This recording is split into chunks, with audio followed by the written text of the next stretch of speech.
Hey there, gang. It is time for another comic book unboxing video, and this is actually a continuation of yesterday's box. And so far in this box, we've seen a little bit of everything. It's been a box for the ages, literally. We've seen some Silver Age, some Bronze Age, even Copper, Chrome, and Diamond Age comic books as well. So I would expect more of the same. This is going to be a truly eclectic random mix. So if you like comic books, stick around. We're going to have some fun.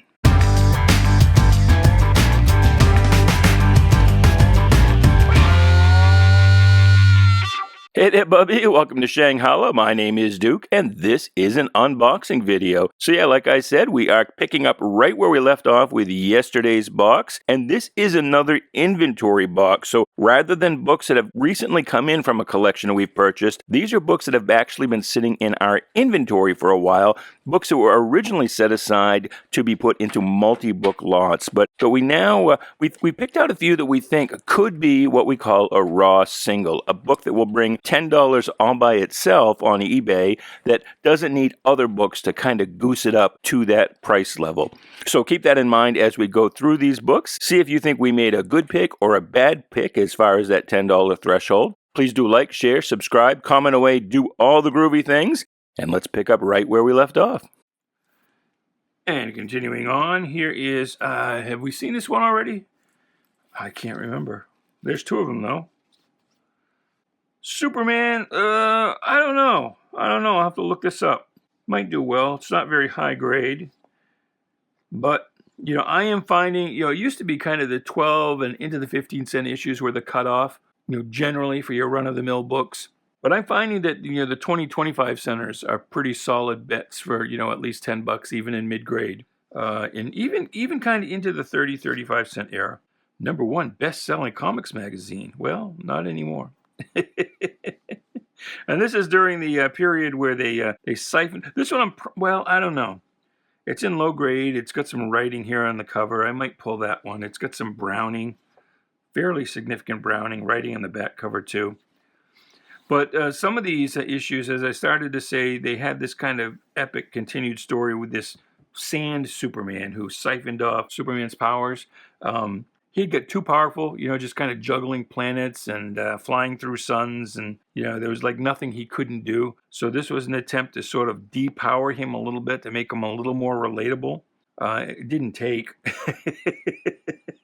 He was, pushing planets out of their orbits in pretty record time. So, this was sort of a short-lived thing. But it's fondly remembered by fans of the era. So, I don't know. I'll have to look it up and see if it's worth, because it's pretty low grade.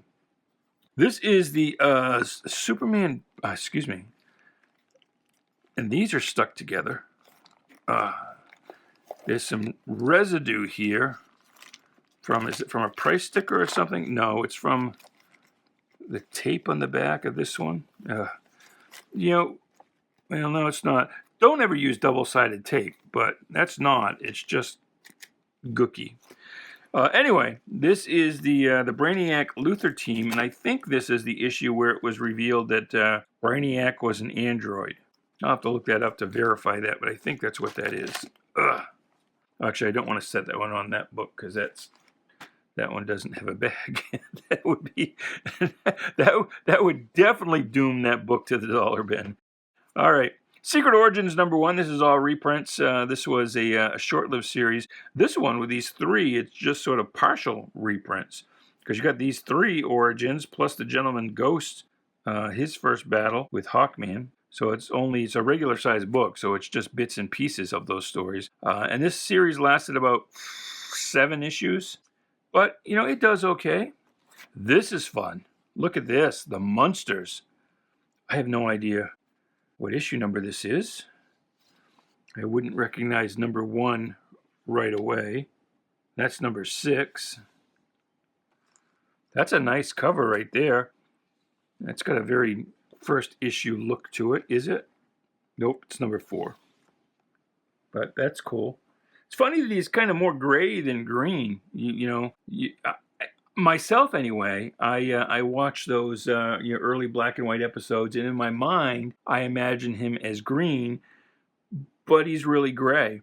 And they probably did that because of, because it was filmed in black and white. The black and white episodes of The Adventures of Superman, the old George Reeves show, his costume was actually brown, not blue. The blue didn't photograph well. So what he was actually wearing, until they started filming the episodes in color, and I think they filmed him in color before they actually started being broadcast in color. But initially, he was wearing a brown suit. This is the short-lived revival of the Universal monsters. There was the Mummy, the Werewolf, Dracula, revived by Dell Comics as superheroes in the mid to late 60s here.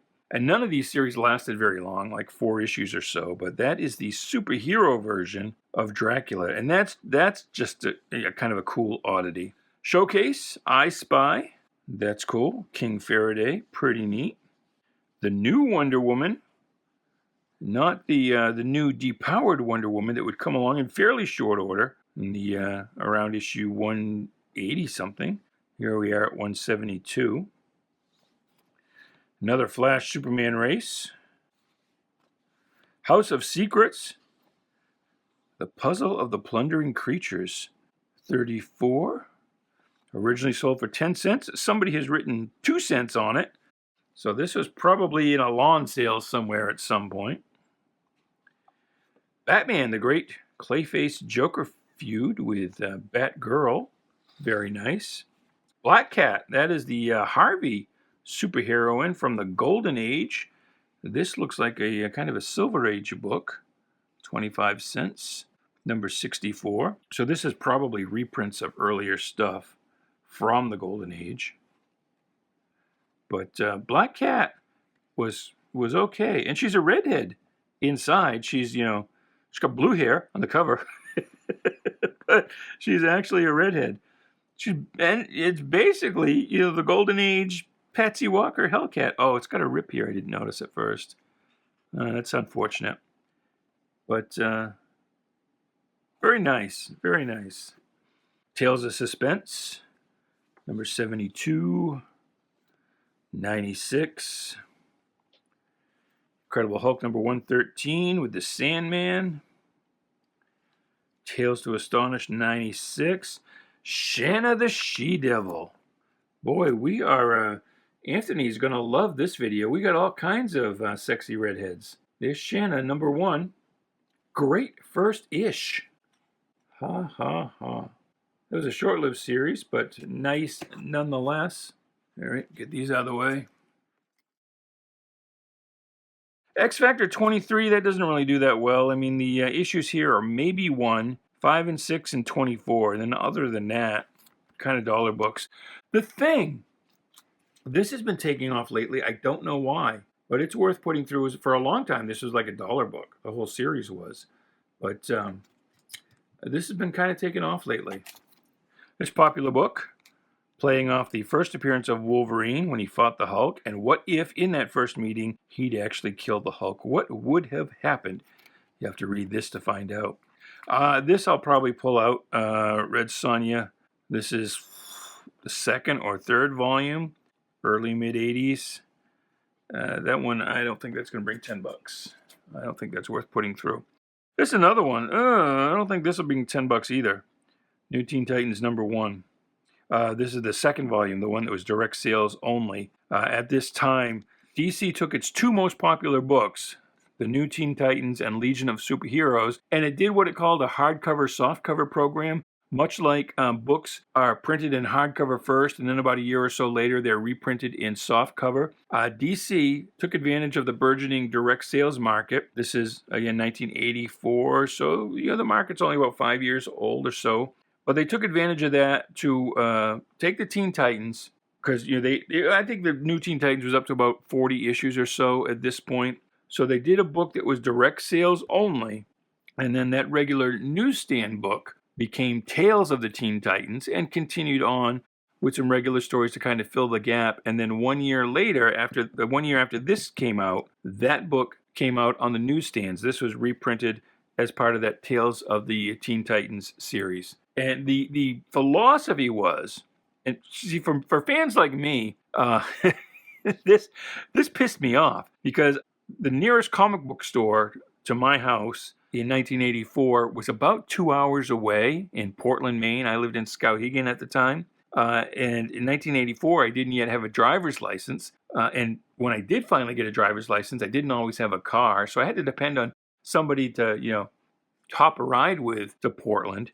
So I basically, once the New Teen Titans and the Legion of Superheroes went direct sales only, I didn't have access to those books. And when I got to that comic book store, it was a place called Moonshadow in the Old Port section of Portland. It was down in the old warehouse district, down on a lower level, actually, kind of underground. I would only be able to get sporadic issues, whatever hadn't sold out since the last time I was there. So it took me like 20 years to complete these runs of the New Teen Titans and the Legion.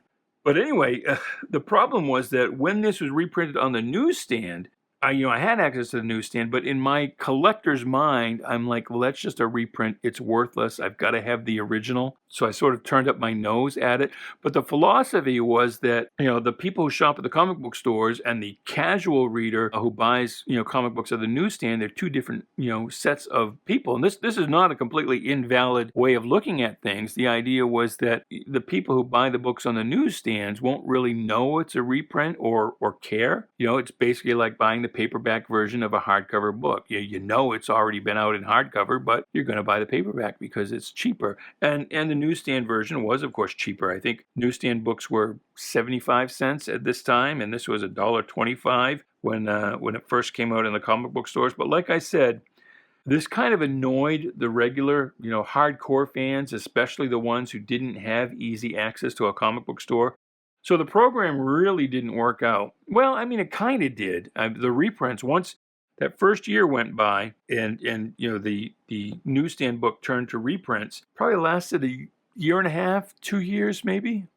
So, I mean, that's a decent run, but I think they wanted that to last forever. Anyway, I beat up that story. New Mutants #1, that's an easy $15, $20 book all day long. This is Captain America 334 from the era with the new John Walker Captain America. Here's another one in that, 332. Green Arrow #1. This doesn't do well. This is not a $10 book, but I think I'll put it through anyway, just to see how it does, but I'll be surprised if that gets to $10. I've got several fixed price lots of Green Arrow that we have up right now that haven't sold, that have this issue in it. So, I don't know. And also, these Heroes Return books of Marvel's from 1998. In late 96, early 97, Marvel basically, it was going through all of these terrible, awful financial issues at the time, basically, due to, Perlman and all the Wall Street raiding and that kind of stuff. And Marvel basically outsourced. And this is only, a few years after a lot of its top artists, defected and formed Image Comics. It basically outsourced many of its top books to Image Comics. And so Image took over, again, they were still Marvel books, but it was the Image people doing it. They took over a bunch of the books for about a year. It didn't do well at all. Those books were not popular. And so Marvel made a big deal about, taking the books back in-house again. And this was a nice run by Kurt Busiek and George Perez. It's a really, really nice run. It's well worth reading, but they don't really do that well as far as, back issue sales. That's probably going to be a $3 or $4 or $5 book. So I got to think long and hard. Again, that's another one that, I'd like to put through because I want it to be a $10 book, but I just don't know if it'll reach that. Here is Uncanny X-Men 144, and that is a newsstand copy where I was going to say, yes, it is Man-Thing. I get my Man-Thing and my Swamp Things mixed up. I know who the Heap, I always get the Heap right though, but, and if you don't know who the Heap is basically the progenitor of Swamp Thing and Man-Thing. It was the first swamp monster in comics. What if Phoenix had not died? What if indeed? Spawn #3, that'll do okay. Darkhawk #1, there was a lot of speculation around this book for a while, and it took off. But I'll probably pull that out. I don't think that's going to be a $10 book. I don't think that's a $10 book. All right. Guardians of the Galaxy #1. This one it does surprisingly well. One of these I think we sold recently, and it went for like, 20, 25 bucks, something like that. Captain America and the Falcon in his original green costume. There's a Spider-Man crossover. Here is 138, 135, Captain Marvel #29, 28 with the Avengers and Thanos. That one does pretty well. Fighting the Thing in #26. Here he is in his original kind of retro costume, looking very, 1950s, Space Commander kind of thing. Here's #3. Here's Daredevil. And maybe we'll see an issue here with Stuntmaster, who we saw Ghost Rider squaring off against a little bit ago. And this is the last, pretty big stack, but it is the last stack right here in this box. Sorry this video ran long. I got a little chatty. Daredevil 19. Daredevil 18. Defenders 28.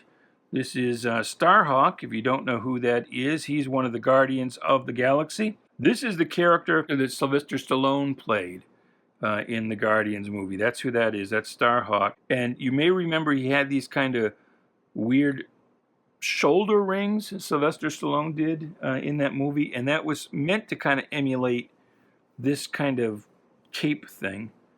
That's if you thought that looked weird, that's what they were going for. That's what they were trying to do. Here's a popular issue of the Defenders. Ooh, it's kind of mangled down here at the bottom, though. Look at that. Oh, that's kind of coming apart, too. But it's still worth putting through, even in that grade. Cap 155, 153. And you'll notice Falcon's not actually flying here. He doesn't have his wings. It took them like a long, long time, longer than you would expect, to glean onto the idea that, hey, this guy's name is the Falcon. Maybe if he could fly, that would be cool. Dude didn't have any powers at this point. He was just basically Bucky with a bird. So here he is again against the Leaper.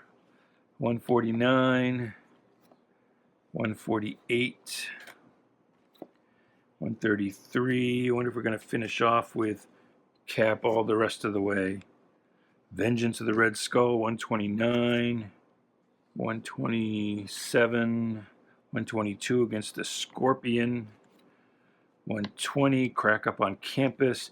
This was around the time that Stan Lee was first touring college campuses, talking about Marvel Comics, and it seemed like at that time period, every Marvel book had a issue where there was some kind of college setting.